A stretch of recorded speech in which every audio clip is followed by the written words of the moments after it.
আসসালামু আলাইকুম রহমতুল্লাহ। সারা দেশ কোটা বিরোধী আন্দোলন নিয়ে উত্তপ্ত।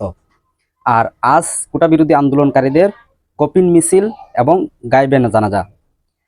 আজ কোটা বিরোধী আন্দোলনের সর্বশেষ তথ্য জানতে আমরা সরাসরি চলে যাব ঢাকা বিশ্ববিদ্যালয়ের ক্যাম্পাসে। আমরা যে যৌক্তিক দাবি আদায় পুরো বাংলাদেশের ছাত্র সমাজ লড়ছি, সেই দাবি আদায়ের আন্দোলনটি স্থগিত হয়ে যেতে পারে। এই জন্য আমরা আসছিলাম যে আমাদের স্যারদের কিংবা সিন্ডিকেট মেম্বারদেরকে এটা বলবো যে আপনারা হল ভ্যাকেট করবেন না। আমাদেরকে প্রথমে রাজু ভাস্কর্য সেখানে পুলিশ দিয়ে বাধা দেওয়া হয়। যখন আমরা বাধা বেরিয়ে আসছিলাম তখন আমাদের উদ্দেশ্যে গ্রেনেড ছোড়া হয়। এই সাহস পুলিশ কোথায় পেল? পুলিশকে এই ক্যাম্পাসে ঢুকার অনুমতি কে দিল? ঢুকার পরেও তারা শিক্ষার্থীদের উদ্দেশ্য করে গ্রেনেড মারার সাহস এবং অনুমতি কার থেকে পেল?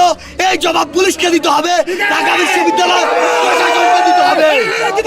আগামী 1 ঘন্টার মধ্যে এই ক্যাম্পাস থেকে সকল পুলিশ সহ আইন শৃঙ্খলা বাহিনীকে অপসারণ করতে হবে। আমাদের ক্যাম্পাসে আমরা কোনো পুলিশের কোনো সন্ত্রাসীদের উপস্থিতি চাই না। যদি 1 ঘন্টার মধ্যে পুলিশকে ক্যাম্পাস থেকে সরানো না হয় তাহলে ভিসি পক্ষকে আমরা জবাবদিহি করাবো। পুলিশ খুনি খুনি খুনি পুলিশ আমার বাইরে মারছে।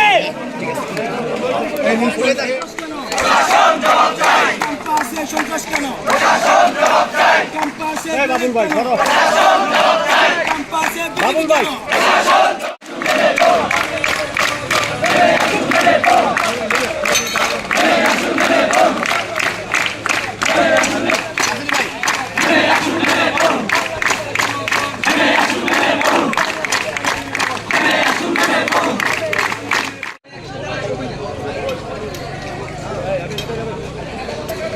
কথা বলুন তো।